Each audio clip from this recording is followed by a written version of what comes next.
ಇವರು ಪುತ್ತೂರಿನ ಶಾಸಕ ಅಶೋಕ್ ಕುಮಾರ್ ರೈ. ಕಾನೂನು ಬಾಹಿರ ಚಟುವಟಿಕೆಗೆ ಕಾವಲು ನಿಂತ ಕಾಂಗ್ರೆಸ್ ಶಾಸಕ. ಫಸ್ಟ್ ನೀವು ಅರೆಸ್ಟ್ ಮಾಡಿದ್ರೆ ನನ್ನ ಅರೆಸ್ಟ್ ಮಾಡಿ. ಇವರೇನು ಕಲ್ಲವರು ಕದಿಮರು ಕಳ್ಳರು ಏನಲ್ಲ, ಜೂಜಾಡೋರಲ್ಲ. ಬೆಟ್ಟಿಂಗ್ ಎಷ್ಟು ನಡೀತದೆ? ಕುದುರೆ ಬೆಟ್ಟಿಂಗ್ ನಡೀತದೆ, ಕ್ರಿಕೆಟ್ ಬೆಟ್ಟಿಂಗ್ ನಡೀತದೆ. ಇಲ್ಲಿ ಏನು ಜೂಜಿಲ್ಲ. ಅವರು ಸಾಕಿದ ಕೋಳಿಯನ್ನು ಬಂದೊಂದು ಇಲ್ಲಿ ಆ ದೈವದ ಇದರಲ್ಲಿ ಮಾಡ್ಲಿಕ್ಕೆ ಆಗುದಿಲ್ಲ ಅಂತ ಮೈಗೆ ಕೈ ಹಾಕ್ಲಿಕ್ಕೆ ಯಾರಿಗೂ ಇಲ್ಲ. ದಕ್ಷಿಣ ಕನ್ನಡ ಜಿಲ್ಲೆಯ ವಿಟ್ಲ ಸಮೀಪದ ಕೇಪು ಎಂಬಲ್ಲಿ ಮುರಳೀಧರ್ ರೈ ಅವರಿಗೆ ಸೇರಿದ ಗದ್ದೆಯಲ್ಲಿ ಕೋಳಿ ಅಂಕ ನಡೀತಾ ಇತ್ತು. ಈ ಬಗ್ಗೆ ಖಚಿತ ಮಾಹಿತಿ ಪಡೆದುಕೊಂಡ ವಿಟ್ಲ ಪೊಲೀಸರು ಡಿಸೆಂಬರ್ 20ರಂದು ದಾಳಿ ನಡೆಸಿದ್ರು. ಈ ಕೋಳಿ ಅಂಕಕ್ಕೆ ಜಿಲ್ಲಾ ಪೊಲೀಸ್ ವರಿಷ್ಠಾಧಿಕಾರಿ ಅನುಮತಿ ನೀಡಿರಲಿಲ್ಲ. ಮಧ್ಯಾಹ್ನ ಕೋಳಿ ಅಂಕ ಪ್ರಾರಂಭ ಆಗ್ತಾ ಇರುವಂತೆ ವಿಟ್ಲ ಪೊಲೀಸರು ಆಗಮಿಸಿ ಆಕ್ಷೇಪ ವ್ಯಕ್ತಪಡಿಸಿದ್ದಾರೆ. ಕಾನೂನಿನ ಮಾಹಿತಿ ಕೊಟ್ಟಿದ್ದಾರೆ. 1000ಕ್ಕೂ ಅಧಿಕ ಮಂದಿ ಸೇರಿದ ಈ ಕೋಳಿ ಅಂಕ ನಡೆಸದಂತೆ ಸೂಚಿಸಿದ್ದಾರೆ. ಈ ಸಂದರ್ಭದಲ್ಲಿ ಓರ್ವ ಶಾಸಕ ನಡ್ಕೊಳ್ಬೇಕಾದದ್ದು ಹೇಗೆ? ಆದರೆ ಶಾಸಕ ಅಶೋಕ್ ಕುಮಾರ್ ರೈ ಮಧ್ಯಪ್ರವೇಶಿಸಿದ್ದು ಮಾತ್ರ ಅಲ್ಲ, ಈ ಅಕ್ರಮ ಚಟುವಟಿಕೆಯನ್ನು ಮುಂದುವರಿಸುವಂತೆ ಸೇರಿದವರಿಗೆ ಪ್ರಚೋದನೆ ನೀಡಿದ್ದಾರೆ. ಬಂಧಿಸುವುದಾದರೆ ನನ್ನನ್ನ ಮೊದಲು ಬಂಧಿಸಿ ಅಂತ ಹೇಳಿದರು. ಆ ಮೂಲಕ ಪೊಲೀಸರಿಗೆ ಅವಮಾನ ಆಗುವಂತೆ ಮೆರೆದವರು ಅಶೋಕ್ ಕುಮಾರ್ ರೈ ಅವರಿಗೆ ಜೈಕಾರ ಹಾಕಿದರು. ಕೋಲಿಗಟ್ಟಲೆ ಒಂದರ ಗಂಟೆ ಮುಲ್ಪ ಕುಲೋಂದೆಪ್ಪೆ ಓಡಿ ಕಳತೆ ಕಳತೆ ಬಾಯಿಡ್ ಬರ್ಬೋದು ನನಗೆ ದಯ ಬಲಿ ಪುಡಿ ಬೆಟ್ಟು ಮಾಡಿದ ಫೋರ್ಸ್ ಅಂತ ಬೆಟ್ಟು ಮಾಡಿ ನಿಮಗೆ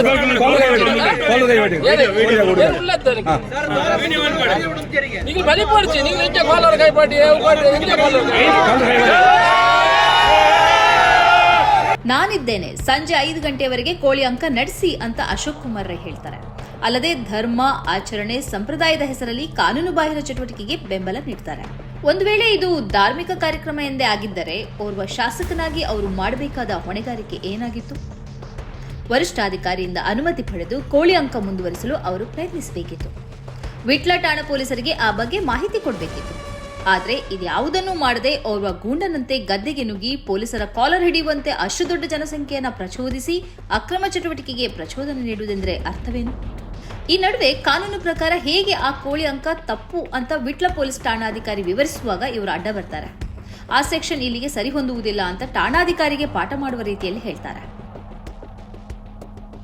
ಆದರೆ ಇದೇ ಅಶೋಕ್ ರೈ ತಿಂಗಳ ಹಿಂದೆ ಪುತ್ತೂರಿನಲ್ಲಿ ಒಂದು ಖಡಕ್ ಹೇಳಿಕೆ ಕೊಟ್ಟಿದ್ರು. ಕಾಂಗ್ರೆಸ್ ಸರ್ಕಾರ ಗೋಹತ್ಯೆಯ ವಿರುದ್ಧ ಇದೆ, ಪುತ್ತೂರು ಕ್ಷೇತ್ರದಲ್ಲಿ ಅಕ್ರಮ ಕಾರ್ಯಚಟುವಟಿಕೆ ನಡೆಯಲು ಬಿಡಲ್ಲ ಅಂತ ಹೇಳಿದ್ರು. ಈಗ ಆರೋಪಿಯ ಕಾಲಿಗೆ ಗುಂಡು ಬಿದ್ದಿದೆ, ಮುಂದೆ ಬೇರೆ ಬೇರೆ ಕಡೆ ಗುಂಡು ಬೀಳಬಹುದು ಅಂತ ಬೆದರಿಸಿದ್ರು. Prevention to cruelty to animal act ಪ್ರಕಾರ ಕೋಳಿಗಳನ್ನ ಹೊಡೆದಾಡಲಿಕ್ಕೆ ಬಿಟ್ಟು ಅದರಲ್ಲಿ ಬರುವುದಿಲ್ಲ, ಇದು ಕ್ರುಯಾಲಿಟಿಯಲ್ಲಿ ಬರುವುದಿಲ್ಲ. ಕ್ರುಯಾಲಿಟಿ ಆಕ್ಟ್ ಅಲ್ಲಿ ತಪ್ಪಾಗ್ತದೆ. ಹಾಗಾಗಿ ಯಾರು ಕೂಡ ಕಾನೂನು ಉಲ್ಲಂಘನೆ ಮಾಡಿ ಈ ಕ್ರುಯಾಲಿಟಿ ಟು ಅನಿಮಲ್ ಆಕ್ಟ್ ಕಾನೂನು ಉಲ್ಲಂಘನೆ ಮಾಡಬಾರ್ದು ಅಂತ ನಾನು ಕೇಳ್ಕೊಳ್ತಾ ಇದ್ದೀನಿ. ದಯವಿಟ್ಟು ಯಾರು ಕೂಡ ಕಾನೂನು ಉಲ್ಲಂಘನೆ ಮಾಡಬಾರ್ದು. ಕ್ರುಯಾಲಿಟಿ ಆಕ್ಟ್ ಅಲ್ಲಿ ಬರುವುದಿಲ್ಲ. ಇದು ಸಬ್ ಇನ್ಸ್ಪೆಕ್ಟ್ರೆ, ಇದು ಬರುವುದು ಜೂಜಲ್ಲಿ ಮಾತ್ರ. ಹೌದು, ಕಾನೂನಲ್ಲಿ ಜೂಜಿ ಇಲ್ಲ, ಜೂಜಲ್ಲಿ ಮಾತ್ರ.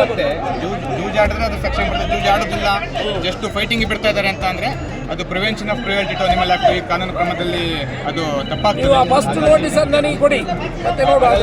ಪುತ್ತೂರಿನಲ್ಲಿ ಅಕ್ರಮ ಗೋ ಸಾಗಾಟದ ಹೆಸರಲ್ಲಿ ಪೊಲೀಸರು ಕಾರ್ಯಾಚರಣೆ ನಡೆಸಿ ಆರೋಪಿಯ ಕಾಲಿಗೆ ಗುಂಡು ಹಾರಿಸಿದಾಗ ಅದಕ್ಕೆ ಶಹಬಾಷ್ ಹೇಳಿದ್ದ ಇದೇ ಶಾಸಕರು ವಿಟ್ಲದಲ್ಲಿ ನಡೆದ ಅಕ್ರಮ ಚಟುವಟಿಕೆಗೆ ಬೆಂಬಲ ಸಾರ್ತಾರೆ. ಪೊಲೀಸರ ಕಾಲರ್ ಹಿಡಿಯುವಂತೆ ಪ್ರಚೋದಿಸುತ್ತಾರೆ. ಇದುವೇ ಸಾರ್ವಜನಿಕರಲ್ಲಿ ಹಲವು ಪ್ರಶ್ನೆಗಳಿಗೂ ಕಾರಣವಾಗಿದೆ. ಧರ್ಮ ನೋಡಿಕೊಂಡು ಯಾವುದು ಅಕ್ರಮ ಯಾವುದು ಸಕ್ರಮ ಎಂಬುದನ್ನು ಶಾಸಕರು ತೀರ್ಮಾನಿಸುತ್ತಿದ್ದಾರಾ ಅಂತ ಸಾರ್ವಜನಿಕರು ಆಡಿಕೊಳ್ತಾ ಇರ್ತಾರೆ.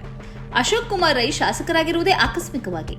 ಅವರಿಗೆ ಸಂಘ ಪರಿವಾರದ ಹಿನ್ನೆಲೆ ಇದೆ ಎಂಬುದು ಜಗಜ್ಜಾಹೀರು.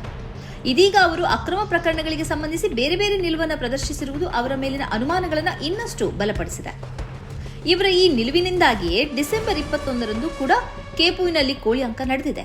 ಈ ಕೋಳಿ ಅಂಕಕ್ಕೆ ವಿಟ್ಲ ಪೊಲೀಸ್ ಅಧಿಕಾರಿಗಳು ದಾಳಿ ನಡೆಸಿದಾಗ ಬಿಜೆಪಿಯ ಮಾಜಿ ಶಾಸಕ ಸಚಿವ ಮಠಂದೂರು, ಬಿಜೆಪಿ ದಕ್ಷಿಣ ಕನ್ನಡ ಜಿಲ್ಲಾಧ್ಯಕ್ಷ ಸತೀಶ್ ಕುಂಬಲ ಮುಂತಾದವರು ಕೋಳಿ ಅಂಕ ಮುಂದುವರಿಸುವಂತೆ ಜನರನ್ನ ಪ್ರಚೋದಿಸಿದ್ದಾರೆ.